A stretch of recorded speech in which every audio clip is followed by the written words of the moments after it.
I know it's seeming to take forever to go through all these drug categories. There are a lot of them, and the advantage to having these lectures on video is that you can play them over and over again if you want to. Oh, lucky you. But it's important to keep these categories straight, and making drug cards or doing some concept mapping will help to find out what makes these antibiotics the same and what makes them different from each other. Because of course the thing that makes them different from each other sometimes end up showing up on quizzes and tests. So this next category we're going to cover is a category called the fluoroquinolones. They are discussed in the textbook on page 77, and then they are discussed in the table 5.3 on page 78. We have a couple prototype drugs that we're going to look at because they're commonly used. The fluoroquinolones, and they have quino in them, and so they were somewhat related chemically to quinine at one time. These drugs are bactericidal. They interfere with synthesis of the bacteria's DNA, and no cell can function properly and replicate without DNA that's working properly. Now, one of these fluoroquinolones that has been around for a long time is a drug called ciprofloxacin, and its trade name is Cipro. This antibiotic got a lot of attention right around 9/11 when everybody was worried about biological use of anthrax. And so Cipro is the drug of choice for anthrax exposure, and people were inundating their doctors with requests for prescriptions for Cipro in case somebody came over and dropped a bunch of anthrax on us. Fluoroquinolones are also in generations. The book says 4 generations, but it only gives a couple of examples of drugs. They are used on gram-negative pathogens for the most part. Now, a newer fluoroquinoline is a drug called Levaquin, and generic name is levofloxacin. This is a great drug. It is extremely effective, very good for pneumonia and other upper respiratory infections. However, it's gotten a lot of negative publicity because this drug has been linked to tendon rupture. For some reason, if you take it at higher doses over a long period of time, all of a sudden your Achilles tendons will just snap like window shades and roll up, or your knee tendons will go bad on you. So a year or so ago, I had pneumonia over Christmas break, and the first antibiotic I'd been put on, doxycycline, I think, didn't do anything, and so I was switched to Levaquin, and one of the nurse practitioner in the clinic said, now, this drug can cause tendon rupture, so make sure that you don't do any running while you're on this drug. And I just laughed at her. It's like, okay, look at me. Do I look like I run? Plus I got pneumonia, not running anywhere. So I was at relatively low risk of tendon rupture, but athletes, people who do a lot of work and there's a lot of stress on their tendons, if they take a course of Levaquin, tendon rupture is a little bit more common for them. It's rare, but it does happen, and we have to warn our patients about it. Generally, side effects are going to be GI. They're the most common. Drugs that interfere with Cipro or Levaquin are multivitamin or mineral supplements taken at the same time can interfere. And like every other antibiotic on the face of the earth, just about, they can interfere with Coumadin. They can increase the effects, so you're going to increase your patient's risk of bleeding. You want to take these drugs with food, and like the other antibiotics, make sure you're well hydrated. Tell your patient to drink plenty of fluids, water preferably, but other non-dehydrating fluids if possible. Another category is a category called the carbapenems. They are discussed on page 71, so we have to kind of go back. On the bottom of page 71, we see a couple of examples of the carbapenems. One is meropenem, or merum.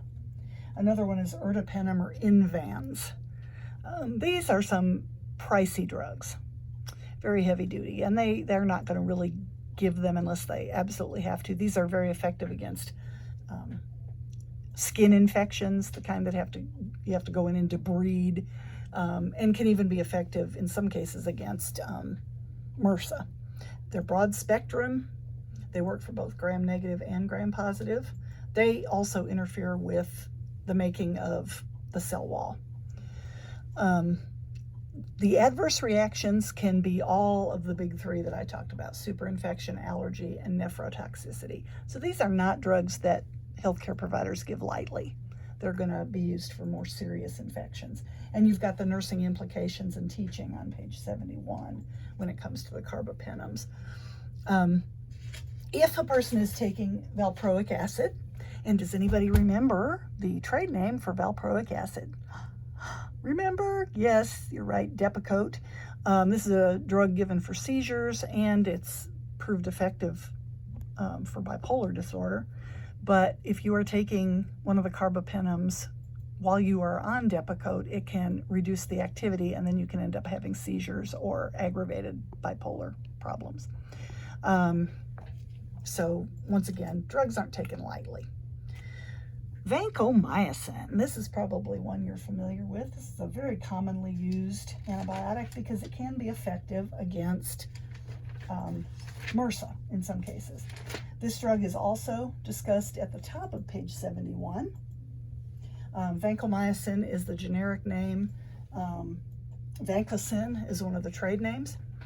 Vancomycin is really it's not a super great antibiotic, but it is powerful, and sometimes it's the only thing that's going to work for MRSA.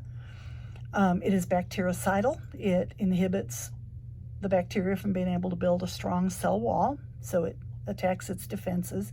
It's used for gram-positive pathogens and can be effective against MRSA. The main side effect you're going to see with vancomycin or vancomycin is flushing. And that can be kind of uncomfortable for the person who's getting it. Generally, you want to give this IV at kind of a fairly slow rate. Now, a normal reaction, but one that's considered more serious, is a rash on the entire upper body. It's itchy, red, uncomfortable, but it's kind of normal with vancomycin, so it's considered to be just a side effect rather than an adverse effect. This is called red man syndrome, or you might see it abbreviated RMS. And generally it comes about because vancomycin's been infused too rapidly. But sometimes people will still get it even if it's infused more slowly. It's not going to cause permanent damage, but it's alarming and uncomfortable. In high doses over a long period of time, vancomycin can cause organ toxicity.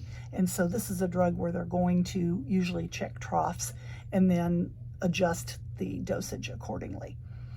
Vancomycin can interact with other antibiotics.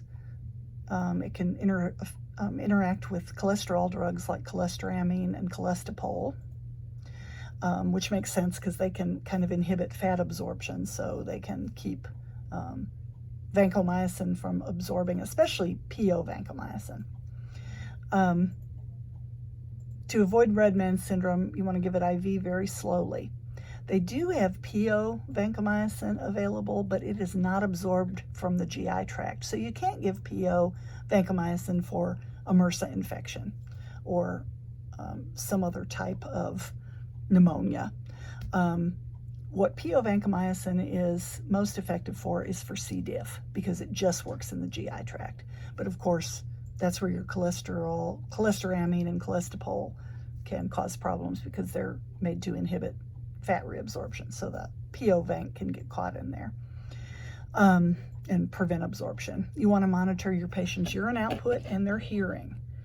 Watch for regular output, for maybe bleeding blood in the urine, bleeding of the kidneys, and once again, tinnitus, vertigo, and hearing loss. Because corn is used in the manufacture of vancomycin, patients with corn allergies should use it with caution. They might have an allergic reaction, not because of the drug, but because of the corn that's used to process it.